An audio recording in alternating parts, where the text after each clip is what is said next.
c'est vraiment de ramener les gens à la réalité. Tu sais, c'est pas tout de faire une transaction, c'est est-ce que la personne va apprécier. Souvent, je dis, est-ce que tu t'achètes la liberté ou tu t'achètes une prison? Parce que c'est vraiment ça qui se passe, là, dans le fond. Il y en a qui vont être emprisonnés dans un projet où ils n'auront pas le choix de faire des actions, d'investir du temps ou tout ça. Tu viens complètement à l'inverse de ton idée initiale que la majorité des gens veulent acheter de l'immobilier pour avoir plus de liberté. Parce que souvent, dans les premières phrases, je suis capable de déceler que la personne ne sait pas où elle s'en va. Puis c'est pas parce qu'elle a fait plein de formations qu'elle sait plus où elle s'en va, parce qu'ils ont appris trop de choses. Fait que là, ils sont tout mêlés, ils sont dans le brouillard. Fait que je dirais que la première étape, c'est de poser beaucoup de questions puis d'être à l'écoute. Puis ensuite, c'est de vraiment valider c'est quoi l'objectif, pourquoi tu veux faire ça.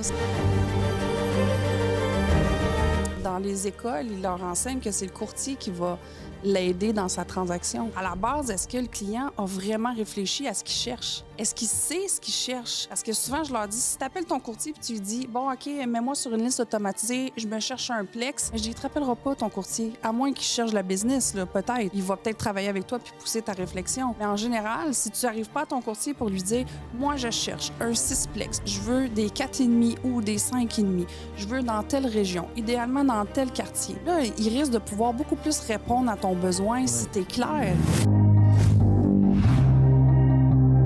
Le domaine du courtage est en constante évolution. Dans une ère technologique où le changement est presque assuré et inévitable, il faut plus que jamais rester à jour et s'adapter aux tendances innovatrices de notre domaine. Vous voulez apprendre des meilleurs courtiers hypothécaires et immobiliers du Québec? Vous voulez devenir un leader dans le courtage? Voici le podcast qu'il vous faut. Les courtiers du Québec avec Seroujane Kenishalingam. Guys, encore un autre épisode juste pour vous. Cette fois-ci pour les courtiers immobiliers. Alors, j'ai Sophie Bernet devant moi. Sophie, elle a 20 ans d'expérience en coaching. Elle oriente les clients à décider quel type d'investissement immobilier ils devraient choisir selon leur type de personnalité. Alors, c'est super important. Étant courtier immobilier, des fois, on rencontre des clients au début de la chaîne et souvent, ce qui arrive, c'est qu'on doit les coacher, on doit les placer. On doit expliquer quel type d'investissement il existe dans l'immobilier. Donc, c'est beaucoup de travail pour un courtier immobilier. Sophie fait ce travail. Alors, elle accompagne les clients à décider quel type d'investissement, c'est le meilleur investissement immobilier pour vous.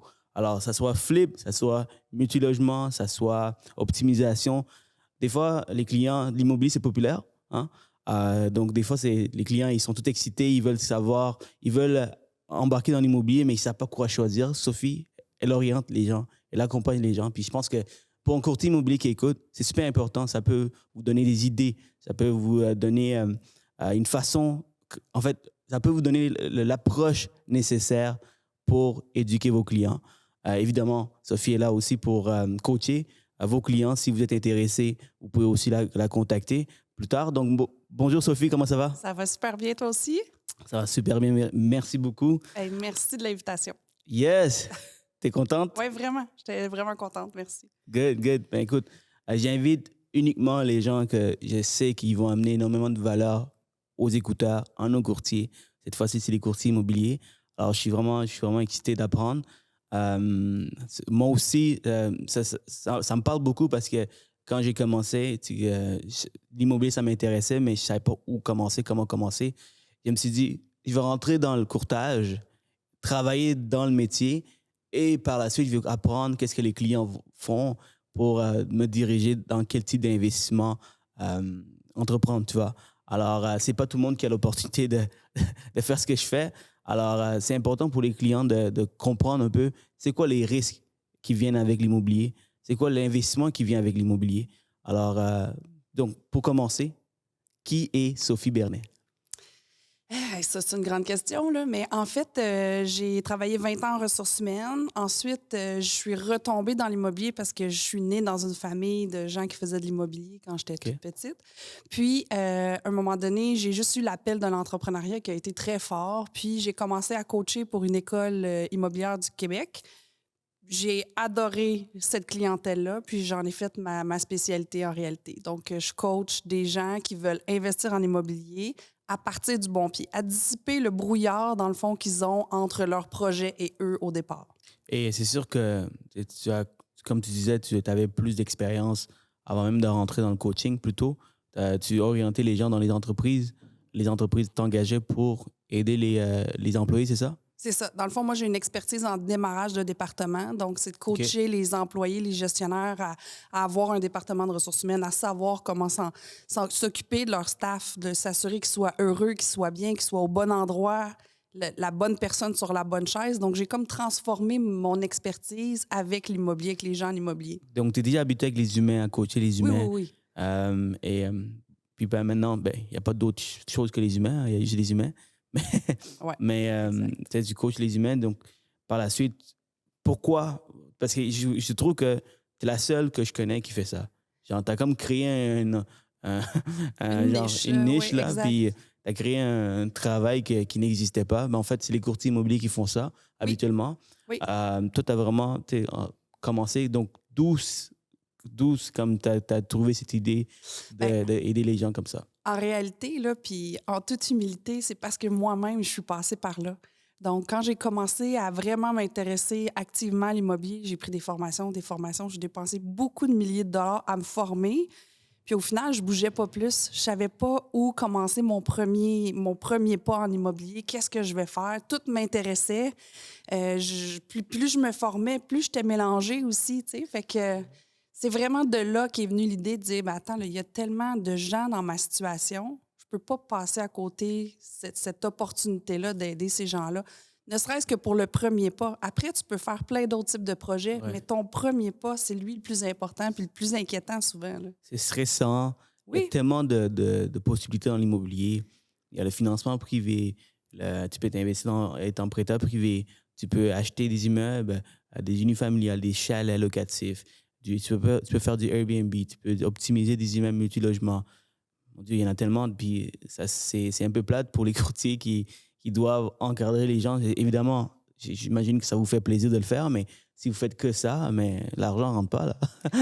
C'est un peu ça aussi. C'est que, tu sais, je me suis déjà fait répondre, mais Sophie, tu fais ma job. Oui, parce que peut-être, toi, tu as le temps, tu commences. Ouais. Mais un courtier qui est expérimenté, qui a une grosse liste de clients, il y a vraiment autre chose à faire que de poser des questions importantes à son client pour s'assurer qu'il ne perdra pas son temps. Exact. Puis souvent, quand tu ne choisis pas nécessairement le bon projet, tu as peur.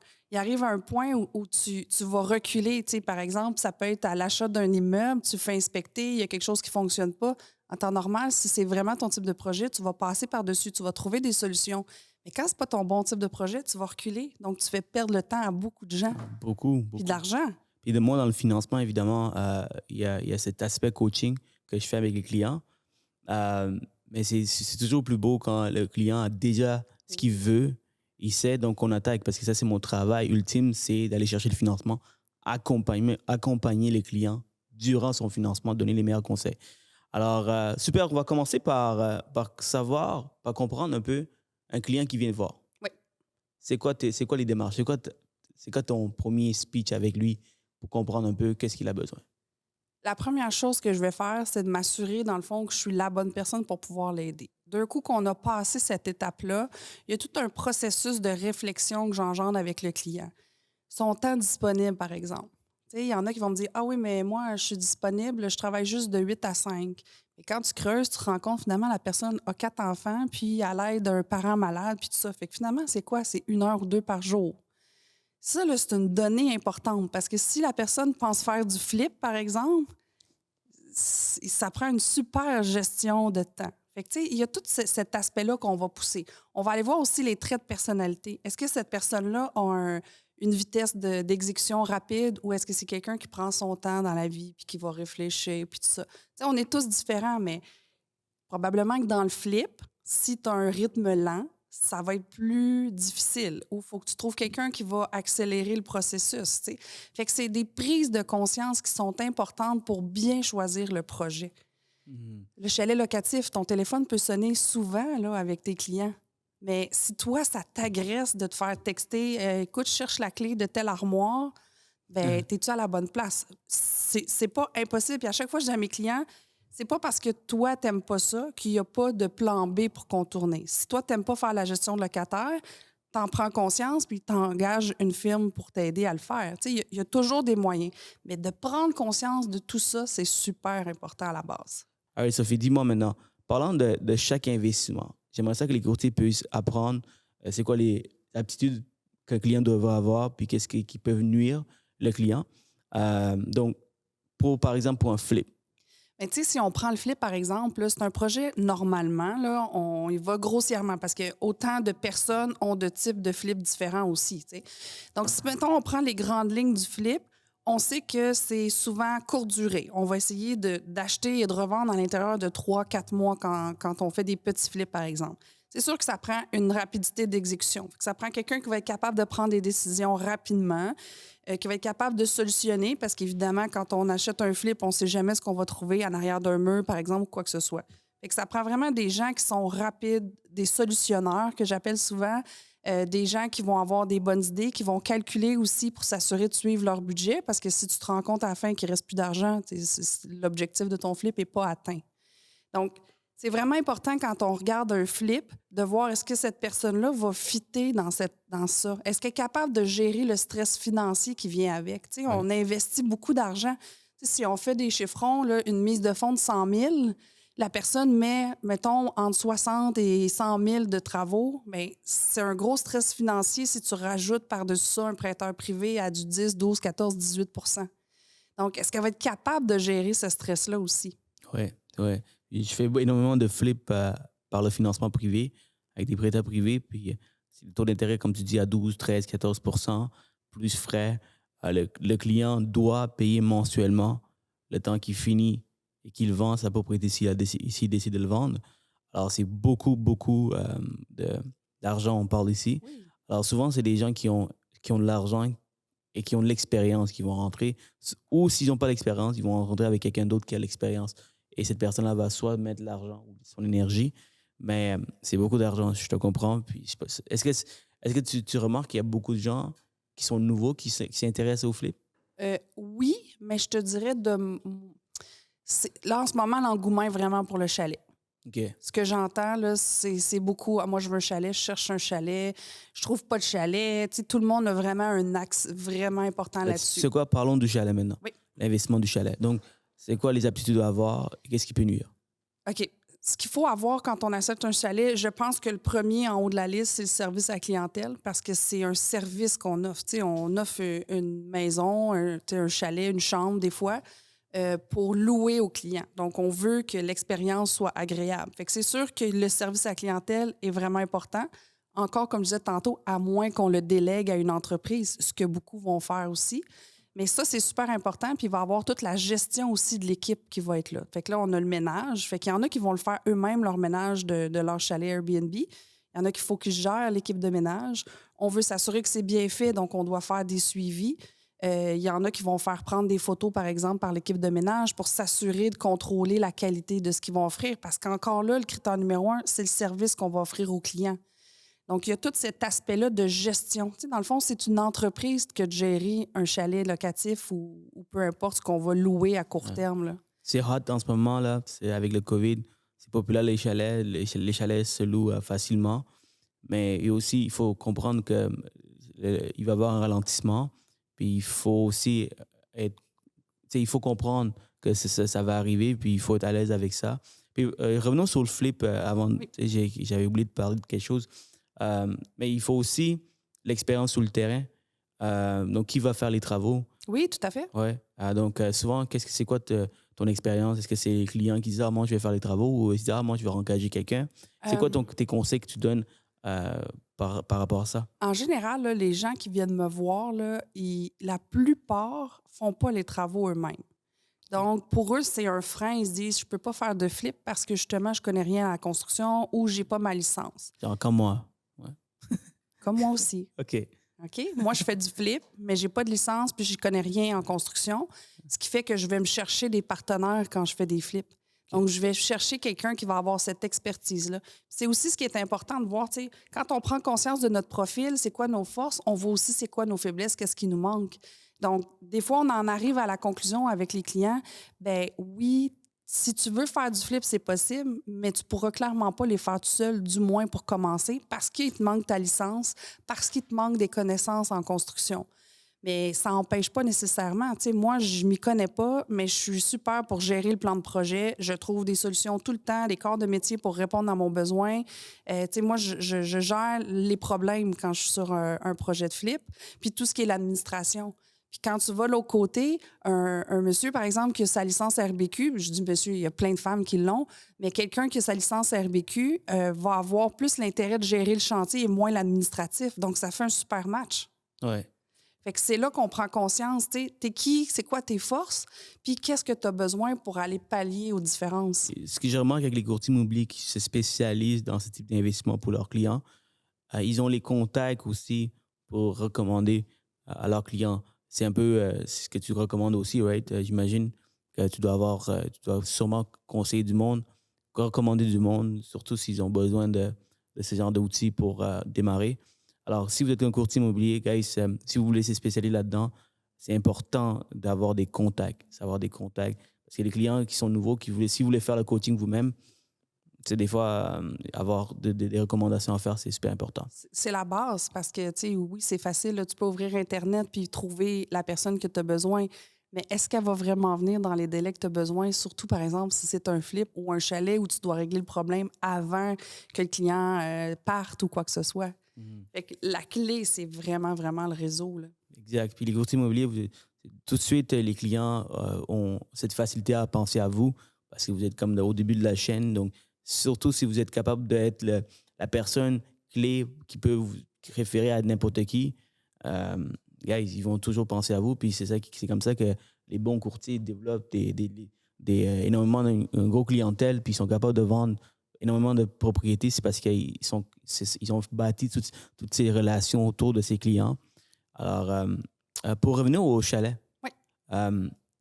Tu me dis qu'il faut savoir qu'est-ce que le client a besoin de faire, soit faire la gestion. Est-ce qu'il doit aimer la gestion tout d'abord?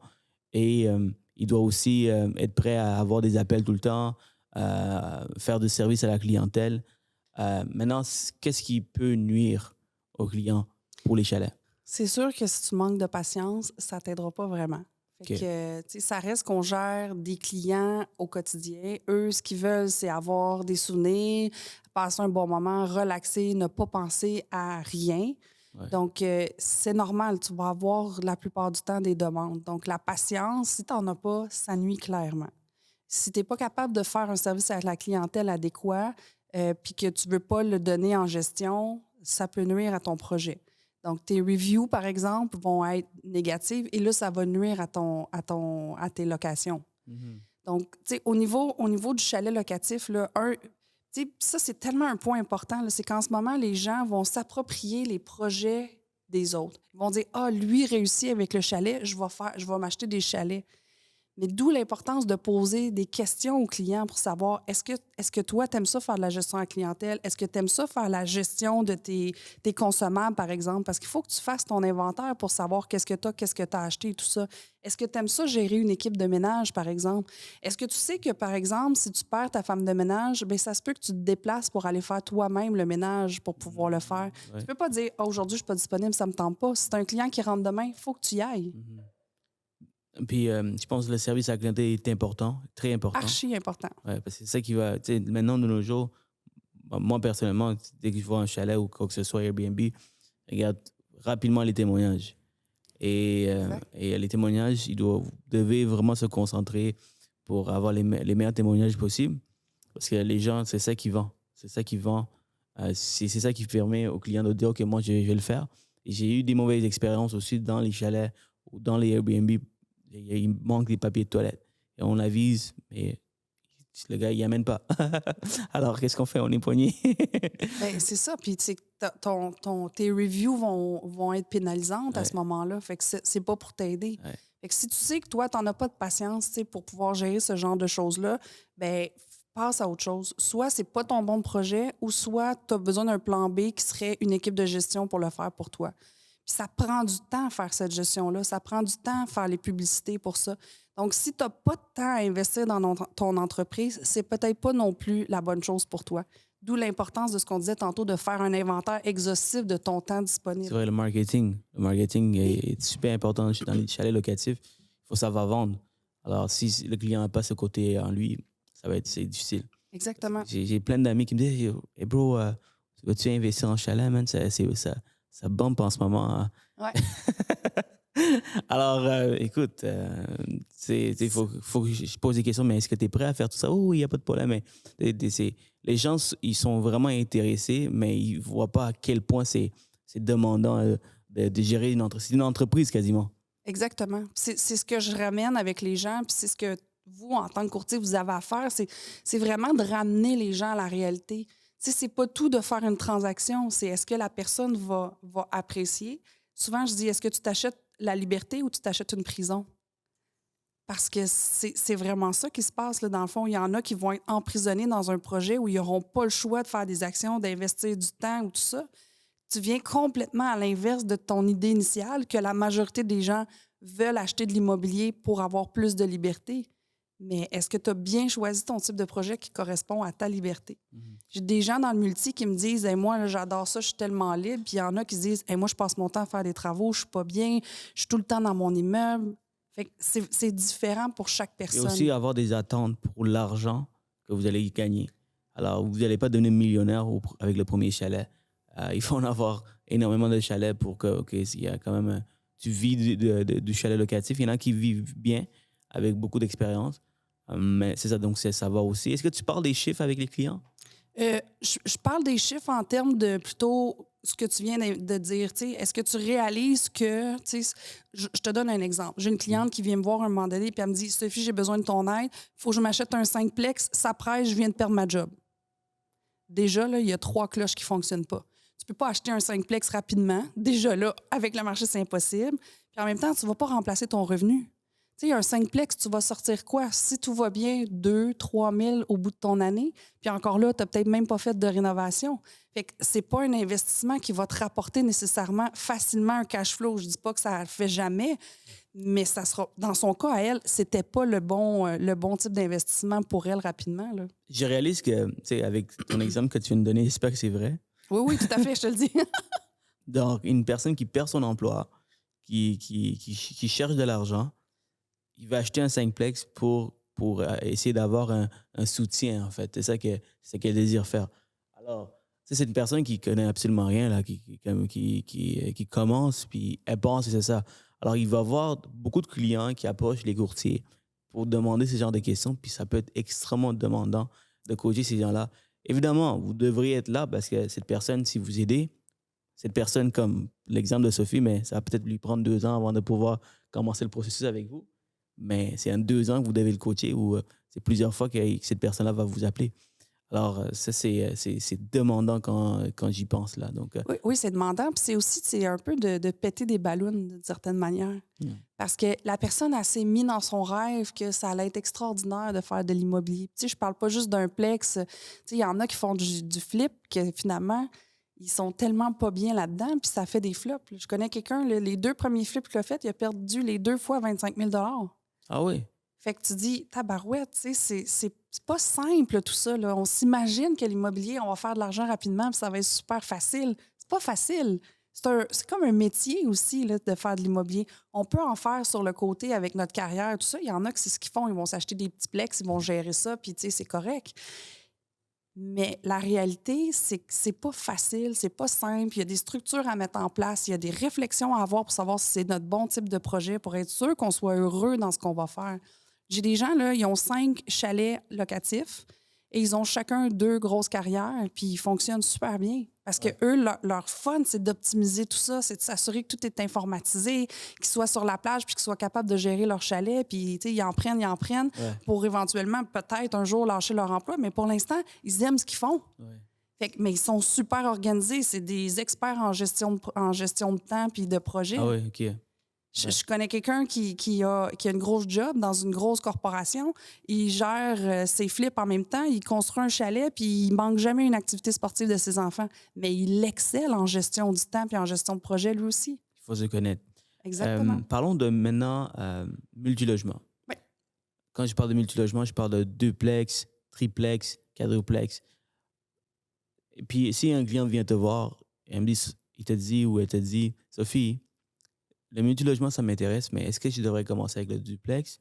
C'est un triplex, c'est un quadruplex? C'est un 5 logements, 6 logements. Quel genre de conseils tu as pour ces gens-là? En fait, jamais je vais dire à quelqu'un de commencer par un duplex, triplex ou un 8 logements. OK. Ce que je vais amener comme réflexion à la personne, c'est premièrement, est-ce que c'est fait pour toi? Est-ce que tu as envie de gérer des locataires, de gérer les travaux de ces petits plex-là, de faire l'administration aussi? Fait que ça, c'est déjà la première étape. Ensuite, je vais lui demander, tu sais, est-ce que tu veux faire ça à temps plein?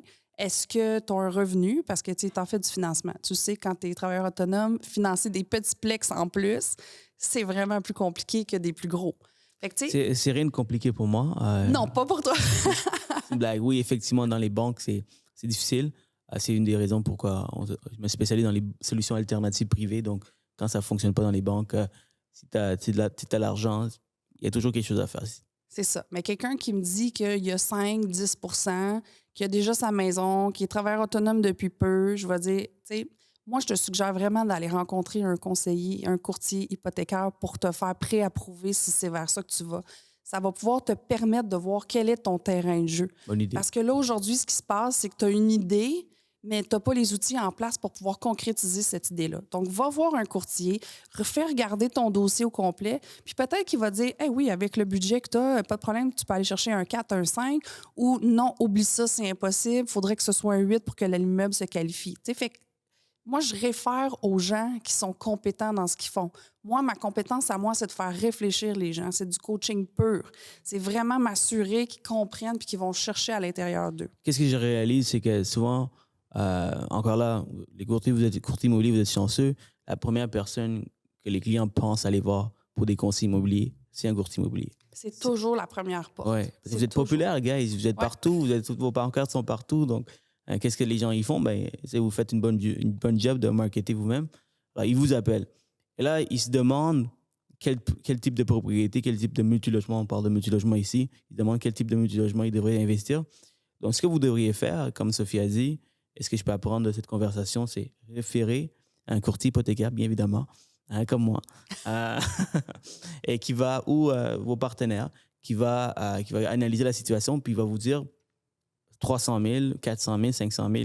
Puis si cette personne-là qualifie pour 400 000, mais lui, son intention, c'est d'acheter un 5 logements, évidemment, c'est facile. C'est facile d'amener la conversation. Écoute, mon ami, c'est un duplex, tu peux t'acheter avec ça, là, à 400 000, puis mais pas à Montréal. Exact. Alors, c'est plus facile d'amener cette conversation. Par exemple, si vous savez que cette personne-là ne qualifie pas dans les banques, soit à cause des ratios d'endettement, à cause qu'il est travailleur autonome, ben, vous avez du monde comme moi qui se spécialise dans les solutions alternatives. Donc, savoir à qui référer pour faciliter un peu votre conversation avec le client. Oui. Oui, parce que vraiment, la porte d'entrée pour ces gens-là, c'est le courtier. Dans les écoles, ils leur enseignent que c'est le courtier qui va l'aider dans sa transaction. Oui. Mais à la base, est-ce que le client a vraiment réfléchi à ce qu'il cherche? Est-ce qu'il sait ce qu'il cherche? Parce que souvent, je leur dis, si tu appelles ton courtier et tu lui dis, bon, OK, mets-moi sur une liste automatisée, je me cherche un plex, mais je dis, il ne te rappellera pas ton courtier, à moins qu'il cherche la business, là, peut-être. Il va peut-être travailler avec toi puis pousser ta réflexion. Mais en général, si tu n'arrives pas à ton courtier pour lui dire, moi, je cherche un 6-plex, je veux des 4,5 ou des 5,5, je veux dans telle région, idéalement dans tel quartier. Là, il risque de pouvoir beaucoup plus répondre à ton besoin si tu es clair. Mais tu sais, si tu cherches un immeuble à revenus, tu cherches des lofts ou tu cherches des 4,5? Parce que gérer des lofts, j'imagine, au centre-ville de Montréal, j'en ai pas. Mais ça doit être toute une autre game que de gérer des 5,5 où il y a des familles, par exemple.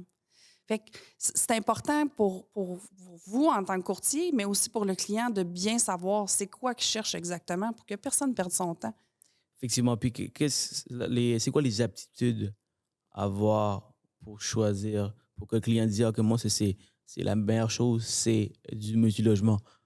Bien, si la personne me dit, OK, je pense que j'ai vraiment bien compris, moi, je veux faire du multilogement, la première étape, c'est de savoir, tu veux quoi comme type de locataire? Tu veux gérer quoi? Est-ce que tu veux gérer des chambres? Parce qu'il y en a, c'est ce qu'ils veulent faire. Ils veulent juste gérer des chambres. Il y en a qui veulent gérer des lofts. Il y en a qui veulent gérer, comme on parlait, des 5,5. Fait que, tu sais, on va vraiment pousser plus loin cette réflexion-là. Puis, on va aller voir quels sont tes critères. Puis là, après, je vais leur dire, OK, là, mettons, tu as dit que tu cherchais un 4, ça. Est-ce que c'est possible de concrétiser ça? Va voir un courtier hypothécaire. Si tu me dis, moi, je cherche un 20 logements, parfait. Est-ce que tu te rends compte que la mise de fonds pour un 20 logements, c'est un montant assez important? Quand tu as fait l'inventaire de tes ressources financières, est-ce que tu avais les fonds pour pouvoir mettre cette mise de fonds-là puis pouvoir faire rouler cet immeuble-là? Sinon, est-ce que tu es ouvert à aller en partenariat? Parce que là, il va y avoir une impasse quelque part. Puis là, quand on revient au profil de personnalité encore, bien là, je vais dire, parfait, mais là, toi, ta personnalité, c'est ça. Ton partenaire, qu'est-ce que tu as évalué qu'il devrait avoir? Bon, il doit vouloir faire la gestion des locataires, par exemple, parce que moi, je ne veux pas la faire. Mais parfait. Quand tu vas orienter tes recherches pour ton partenaire, tu vas savoir exactement quoi chercher. Tu ne vas pas intégrer le projet de quelqu'un d'autre. C'est toi qui vas être maître de ton projet. Voici ce que je cherche. Mon partenaire doit avoir tel trait de personnalité. Ouais, c'est beaucoup, là. C'est beaucoup, oui. Imaginez un courtier qui doit tout faire ça pour... Mais c'est pour ça, quand on me dit « tu fais ma job », je me dis « oui, peut-être quand tu as le temps, puis quand tu veux le faire vraiment en profondeur pour vraiment aider les gens. » Moi, c'est ce que j'ai vraiment à cœur. Mais tu sais, ça me fait plaisir de pouvoir le faire aussi. Absolument. Et quel type de clientèle... Ben, je vois le type de clientèle que tu reçois, mais c'est quoi le time frame que tu as avec les clients? Combien de temps ça prend pour qu'ils se disent « OK, c'est ça que je veux faire, Sophie, merci ». Je te dirais que ce que j'ai pu constater, c'est entre 6 et 10 semaines. OK. Ouais, pour faire vraiment un travail de réflexion puis de vraiment pousser comme il faut. Il y en a qui font ça en 2 semaines, là. Mais au final, ils arrivent à la fin quand on a nos coachings ensemble puis ils ne savent pas plus où ils vont parce qu'ils n'ont pas pris le temps de vivre. Tu sais, moi, je veux ci, je veux ça, je suis comme ci, je suis comme ça, je cherche ci, je cherche ça. Donc, c'est en général 6 à 8 semaines. Et après ça, ils passent à l'action? Ouais, c'est quoi ton expérience? Est-ce qu'ils passent à l'action? Oui, en général. En fait, ils ont une idée claire d'où ils vont. Fait qu'il y en a qui vont sortir de là en disant « OK, je suis pas prête pour l'instant. Je sais ce que j'ai à faire à mettre en place. Il y en a qui, leur dossier de crédit, il passe pas. Fait que clairement, tu as un redressement de dossier de crédit à faire. Même si tu cherches aujourd'hui, tu passeras pas au financement. Donc, le plan d'action est clair à ce moment-là. Alors, gars, je vais prendre un petit moment de votre temps pour parler de ma formation sur la création de contenu. Avec le marché qui change, avec les hausses de taux, c'est plus que jamais important de s'adapter et d'être le plus visible possible sur les réseaux sociaux. C'est la raison pourquoi j'ai créé cette formation afin de vous aider à tout vous apprendre sur comment créer du bon contenu, comment vous vendre à travers les vidéos. C'est une formation de 2 jours, une fin de semaine complète où je vous apprends sur comment vous vendre à travers les vidéos. On vous apprend où trouver les inspirations, comment vous scriptez vos vidéos pour vous vendre efficacement, quel genre de matériaux vous avez besoin pour faire des vidéos de qualité et plus encore. Je prends seulement 10 personnes, des courtiers immobiliers comme des courtiers hypothécaires et on va passer une fin de semaine ensemble où je vous apprends le tout. Seulement 10 personnes. Donc, premier arrivé, premier servi pour ma première formation. Et le meilleur pour la fin, on vous fournit vos 6 premières vidéos pour que vous puissiez poster sur vos réseaux sociaux afin de commencer l'année 2023 en force. N'hésitez pas à m'écrire si vous êtes intéressé. Parlant des intervenants que tu as, que les courtiers aussi devraient avoir. Oui. OK, évidemment, un courtier hypothécaire, right? Bien sûr. Puis par la suite? Bien, souvent, c'est lié aux peurs ou au manque des gens. Fait que si, par exemple, on découvre dans le profil de la personne, de son profil d'individu, que la personne, elle n'aime pas ça faire de la prospection. Moi, j'aime pas ça faire de la prospection. J'ai un super courtier immobilier pour ça. Puis, j'ai des prospecteurs qui savent exactement ce que je cherche. Fait que, tu sais, ça a été parce que j'ai pris connaissance de mon profil. Il y en a qui vont me dire, Sophie, j'ai vraiment peur de me tromper dans mes calculs. C'est pour ça que je vais jamais d'avant. Parfait. Est-ce que tu connais quelqu'un qui peut vérifier tes calculs? Il y en a qui se spécialisent là-dedans. Un courtier hypothécaire peut aussi probablement t'aider à s'assurer que ça fonctionne aussi. Il y a des experts qui vont pouvoir t'aider. Fait qu'il y a beaucoup de gens qui peuvent venir aider en titre d'intervenant dans ton dossier sans nécessairement que ce soit des partenaires comme tels, là, des partenaires de projet dans ton incorporation. Des entrepreneurs, des courtiers immobiliers, des courtiers hypothécaires, des comptables. Exact. Quoi d'autre? Conseils financiers, un peu, tu sais, n'importe qui sont reliés aux finances et à l'immobilier. C'est ça. Dans le fond, l'objectif de ça, c'est toujours de dire, il y a des gens qui peuvent t'aider, mais comment tu vas faire pour les amener à t'aider? C'est en ayant ta vision claire. Moi, je veux mettre ça en place. Si tu dis à ton comptable, moi, je veux mettre ça en place, mon projet à long terme, c'est ça, bien, il va faire ta structure en conséquence. Si tu dis la même chose à ton courtier, si tu ne dis pas à ton courtier hypothécaire que ton objectif, c'est d'optimiser puis de revendre dans 2 ans, bien, le terme ne sera peut-être pas adéquat pour toi. Tu sais, tu vas peut-être payer plus de pénalités. Il faut que tu dises à tes intervenants ta vision claire pour pouvoir avoir l'aide appropriée. Parfait. Surtout si vous recommandez des gens, guys, assurez-vous que c'est du monde qui font un bon boulot parce que c'est votre réputation. Votre recommandation, c'est votre réputation. Alors, au début de ma carrière, j'ai référé du monde que ils ne prenaient pas l'appel, ils ne répondaient pas aux clients parce qu'ils étaient trop occupés. Donc, il faut savoir, OK, est-ce que cette personne-là peut être la meilleure personne pour aider ses clients? Parce qu'après ça, le client, il va revenir vous voir pour continuer la transaction avec vous. Donc, c'est important, peu importe le cadre de métier, Oui. assurez-vous de référer à la bonne personne qui va servir comme vous servez vos clients. Parlons de qu'est-ce que le courtier devrait faire. Maintenant, sachant tout ça, OK, qu'est-ce que tu conseilles? Évidemment, c'est travailler avec toi. Ça, c'est Facile. Facile. Mais si tu devais, mettons un nouveau courtier qui a du temps, right? Ouais. Qui a le temps pour éduquer les clients, puis il veut passer par tout ça pour qu'éventuellement, il devienne occupé. Puis là, il a besoin des outils comme travailler avec toi. C'est quoi les conseils que tu peux lui donner pour qu'il puisse mettre tout ça en place, pour qu'il s'améliore? Bien, en fait, ma première question, mon premier point, ce serait plutôt de dire, de prendre le temps d'écouter ce que la personne dit. Parce que souvent, dans les premières phrases, je suis capable de déceler que la personne ne sait pas où elle s'en va. Donc ça, c'est super important. Puis c'est pas parce qu'elle a fait plein de formations qu'elle sait plus où elle s'en va. Bien souvent, c'est équivalent à pas en avoir fait du tout. Parce qu'ils ont appris trop de choses. Fait que là, ils sont tout mêlés, ils sont dans le brouillard. Fait que je dirais que la première étape, c'est de poser beaucoup de questions puis d'être à l'écoute. Puis ensuite, c'est de vraiment valider c'est quoi l'objectif, pourquoi tu veux faire ça, c'est quoi ton besoin de faire de l'immobilier réel. Est-ce que c'est de remplacer ton revenu? Est-ce que c'est d'investir à long terme pour tes enfants? C'est quoi? Est-ce que tu veux te créer une job? Parce qu'il y en a que c'est ce qu'ils font. Là. Ils vont faire du flip à temps plein pour se créer un emploi puis travailler pour eux. Fait que c'est quoi le réel objectif de ça? Puis aussi, c'est questionner aussi c'est quoi pour eux, parce que c'est sûr, la plupart, 80 90 me répondent parce que je veux être libre, parce qu'ils s'imaginent que quand tu es entrepreneur, que tu es dans le domaine de l'immobilier, tu es libre. Libre quoi? Libre de ton temps? Parce que si tu fais du flip, ça se peut que tu le sois moins. Est-ce que tu vas être libre de tes déplacements? Si tu fais du flip, il faut que tu ailles voir les travaux et tout ça. Fait que tu peux pas voyager à travers le monde nécessairement. Il y en a qui le font, là, qui ont des équipes en place et tout ça. Fait que c'est vraiment de poser des questions puis de challenger les réponses. Je pense que c'est vraiment la clé. Vous allez vraiment comprendre l'ampleur du brouillard des gens pour pouvoir mieux les aider.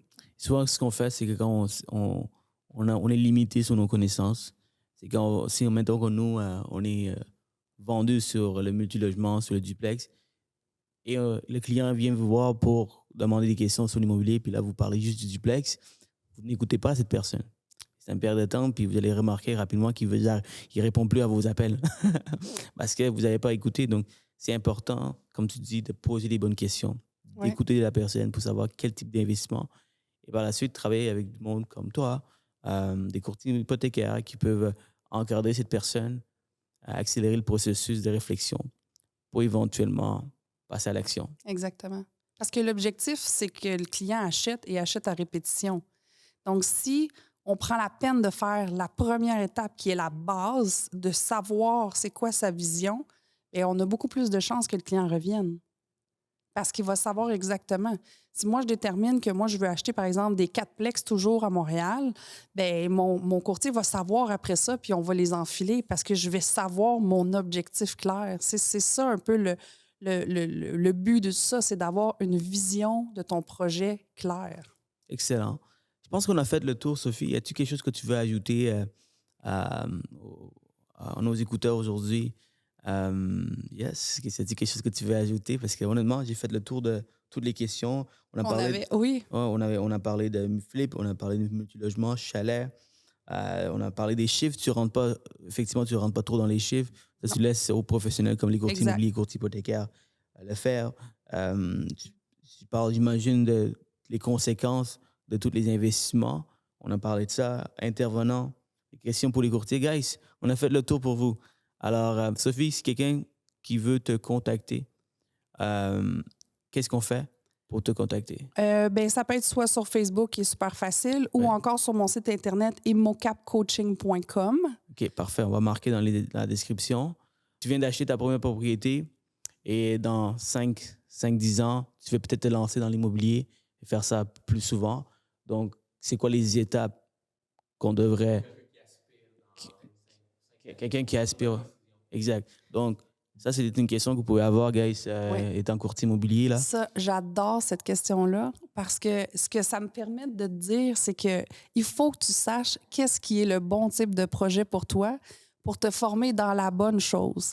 Parce que si tu vas chercher des formations générales, tu vas diluer tout ton intérêt dans toutes sortes de choses, puis au final, tu n'avanceras peut-être pas nécessairement comme tu aurais voulu. Donc, quel type de projet, encore une fois, te correspond pour pouvoir te former dans la bonne chose? Qu'est-ce qui t'intéresse, Dre?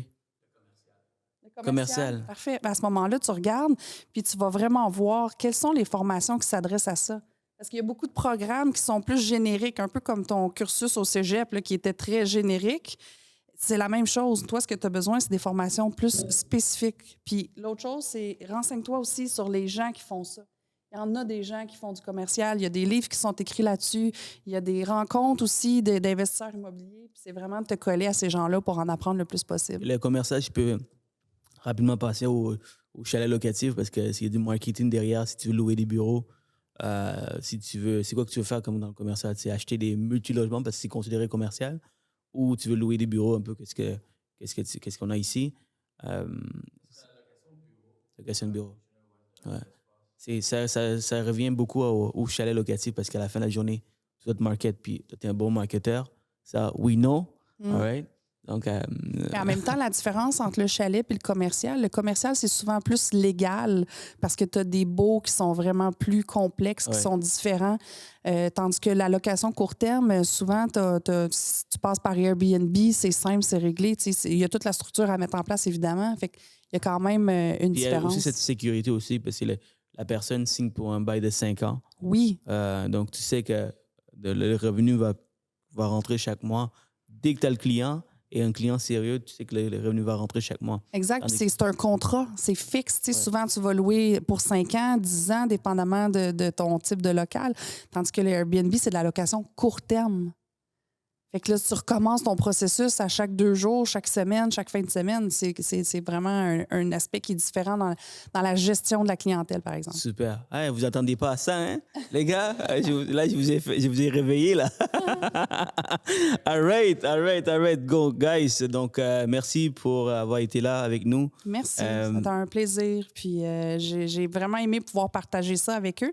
Puis, l'autre chose peut-être que je peux rajouter, j'en profite, c'est que, tu sais, dans le fond, plus votre client va être au courant de ce qu'il veut, plus ça va être facile. Je sais qu'il y a déjà un courtier qui m'avait dit hey, tu sais quoi, je pense que je vais offrir à mes clients qui sont mélangés d'aller faire le programme d'accompagnement avec toi puis de revenir me voir. Donc, comme ça, lui, il va s'assurer de ne pas perdre son temps puis il va s'assurer d'avoir vraiment un alignement clair. Puis cette facture-là, dans le fond, il me dit je vais la passer dans mes dépenses, mais je vais m'assurer que le client va revenir et qu'il va racheter avec moi. Ah oui, excuse-moi. Sophie, parlons de ton programme d'accompagnement. Hein? Tu es là pour aussi solliciter, pour que les gens puissent savoir qu'est-ce que tu fais. Puis je trouve, comme je vous ai dit au départ, j'invite uniquement du monde qui peut amener énormément de valeur à nos écouteurs. C'est un privilège que j'ai d'avoir vous, guys, d'écouter dans votre auto, de passer 30-40 minutes à écouter ma belle voix et mes invités. Donc, pour moi, je ne prends pas pour acquis. Donc, Sophie, je pense que tu es super important dans le domaine et tu viens de créer une niche qui peut énormément aider beaucoup de courtiers. Moi, déjà là, je pense à certains clients que je peux te référer. Donc, c'est quoi ton programme d'accompagnement puis comment que tu peux aider leurs clients, en fait? Yes, je te laisse parler. En fait, tu sais, dans le fond, le programme d'accompagnement que j'ai mis sur place, c'est vraiment de comprendre l'individu, comme on parle depuis le début. Dans le fond, c'est de vraiment bien comprendre l'aspect de l'individu, ses peurs aussi. Ça, c'est un aspect qu'on a moins parlé, mais de vraiment creuser ses peurs. Après, on va matcher avec les différentes grandes familles d'immobilier, tu sais, le commercial, la location court terme, le flip, le multi, tout ça, donc les grandes familles. Puis, on va identifier qu'est-ce qui manque pour pouvoir savoir où est-ce que le client doit travailler pour pouvoir être en mesure de bien répondre aux exigences de son projet, finalement. qui va pouvoir l'aider? Tu sais, tantôt, on parlait de prospecteur. Bien, tu sais, ton prospecteur, si moi, j'aime pas faire la prospection, il va pouvoir venir balancer mon manque à moi. Puis après ça, on fait un gros plan d'action. Donc, ton plan d'action, il inclut quoi? Tu veux faire du petit plex, bien, c'est de parler à un courtier hypothécaire pour commencer. Après ça, ça va être d'informer ton courtier immobilier pour qu'il sache. Est-ce que tu as des formations à aller chercher parce que dans tes peurs, tu avais peur de te tromper, par exemple? Est-ce que tu as des partenaires à aller chercher? Tu as un partenaire, parfait. Quels sont les critères que tu vas aller choisir?